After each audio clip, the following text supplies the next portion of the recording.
Hello everyone.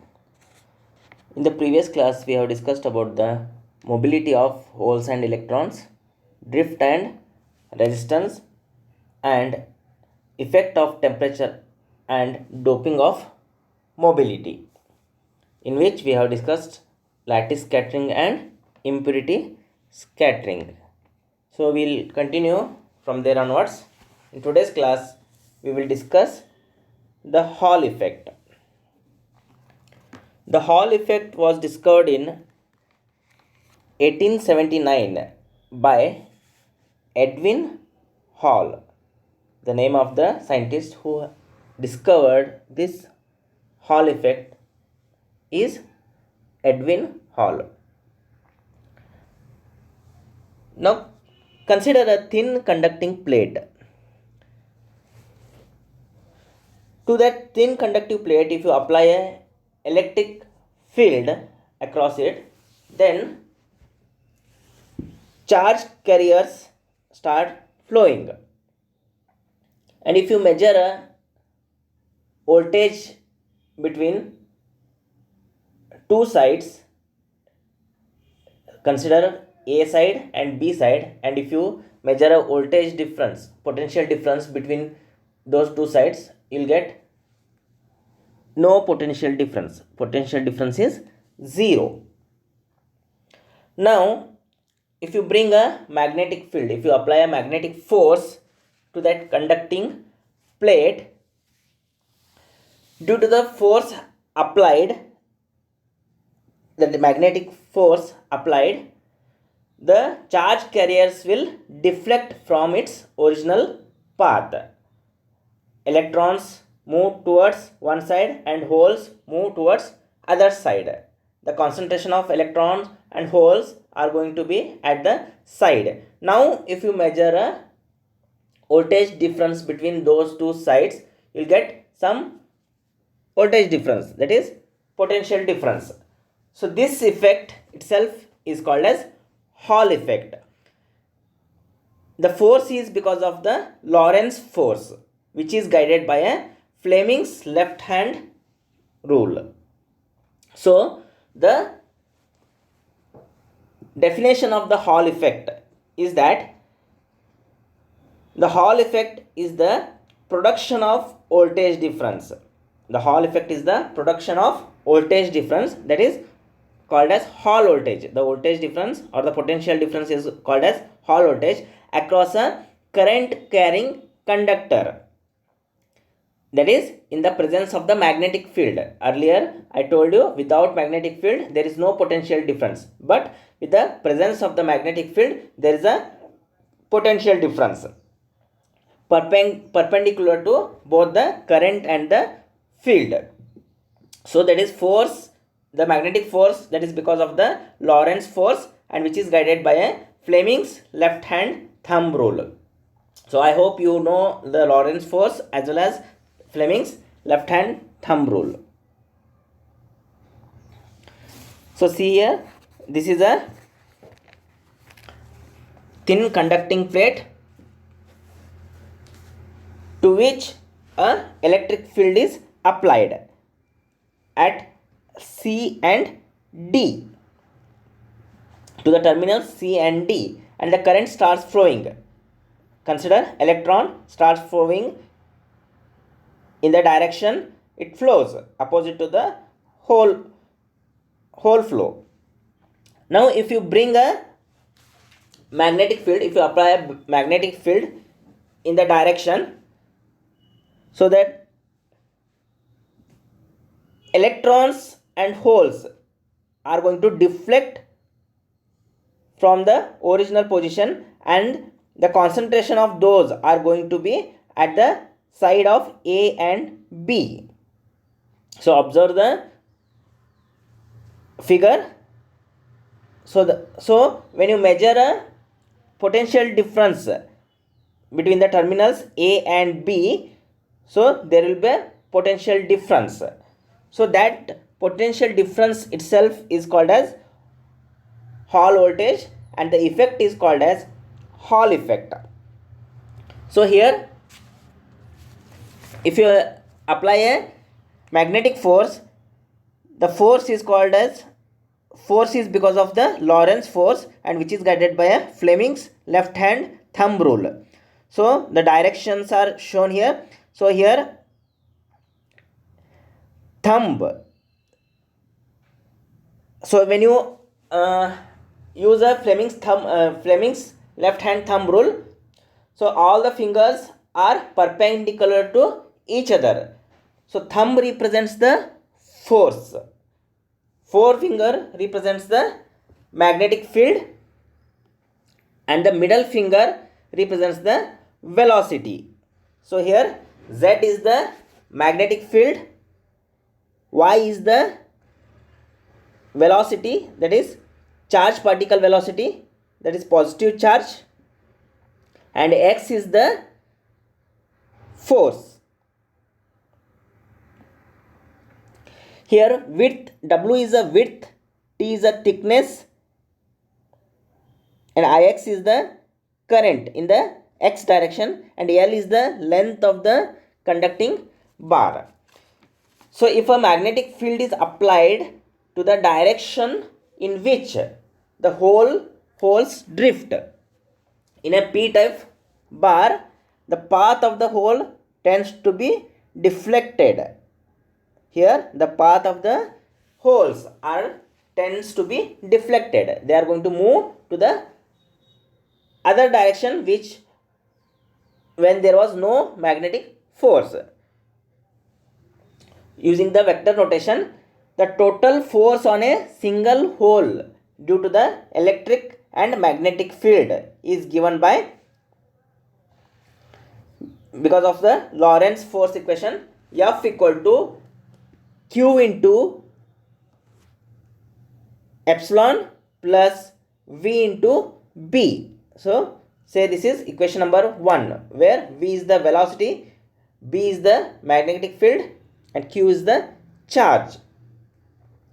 So if you consider this in the Y direction, so that is not V direction, it is Y direction. So for in the Y direction, the force is said to be Fy equal to Q into epsilon Y minus Vx into Bz. Say this is equation number 2. So the important result of equation number 2 is that unless an electric field epsilon Y is established along the width of the bar, so unless and until an electric field epsilon Y is established along the width of the bar, imagine that figure, width of the bar, each hole will experience a net force in a Y direction due to the Q Vx Bz product. That is, Q is a charge, Vx is the velocity in the direction of X, and Bz is the magnetic field in the Z direction. So therefore, to maintain a steady state flow of holes down the length of the bar, the electric field epsilon Y must just balance the product Vx Bz. So epsilon Y equal to Vx Bz to maintain the steady state flow, so that the net force Fy is equal to 0. Physically, this electric field is set up when the magnetic field shifts the hole distribution slightly in the Y direction. So once the electric field becomes large, that is epsilon Y becomes large as Vx Bz, no net lateral force is experienced by the holes as they drift along the bar. So the establishment of the electric field epsilon Y is known as the Hall effect, and the resulting voltage VAB. So imagine the figure, the voltage between the terminals A and B when you measure, so VAB is equal to epsilon into W is called as Hall voltage. Now for holes, the current density is given by Jx equal to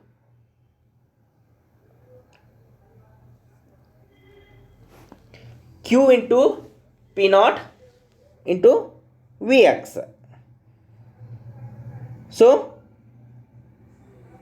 Vx equal to Jx by Qp naught. Just substituting this in the equilibrium equation, we get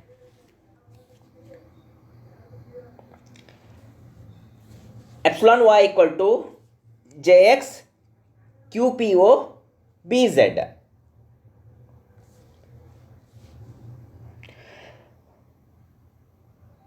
That is equal to RH Jx Bz. So this is equation number 4, where RH is nothing but RH equal to 1 upon Q P naught. We see that the Hall field is proportional to product of the current density and magnetic flux density. So the concentration of proportionality is called Hall coefficient RH. So the above relationship gives a method to determine hole concentration from measurement of Hall voltage VAB in the presence of known magnetic field. So P naught equal to 1 upon QRH. So that is equal to, if you substitute the RH value, so RH is nothing but epsilon y by Jx Bz. So 1 upon QRH becomes Jx into Bz by Q epsilon y. So that is equal to Jx is nothing but Ix by Wt. So Ix by Wt into Bz by Q into VAB by W, because epsilon y is nothing but it is in the direction of voltage applied between terminals A and B along with the width of that bar. So width and width get cancelled. So remaining terms are Ix Bz divided by Q T into VAB. This is equation number 5. So since all the quantities on RHS can be measured, the Hall effect can be used to give a quite accurate values for the carrier concentration.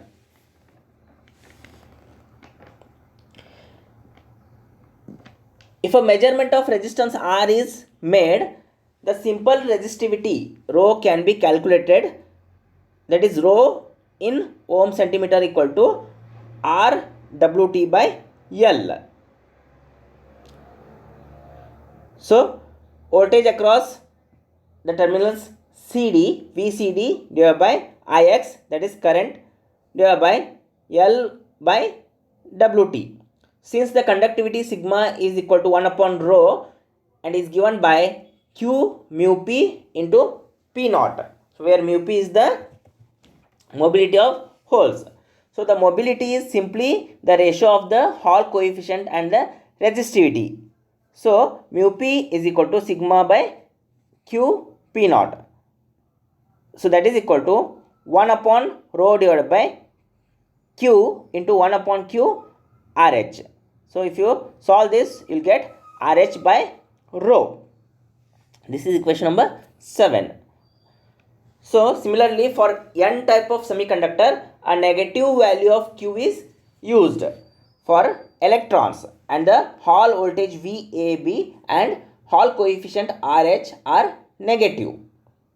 In fact, measurement of the sign of the Hall voltage is a common technique for determining if an unknown sample is P type or N type. Thank you for watching the video.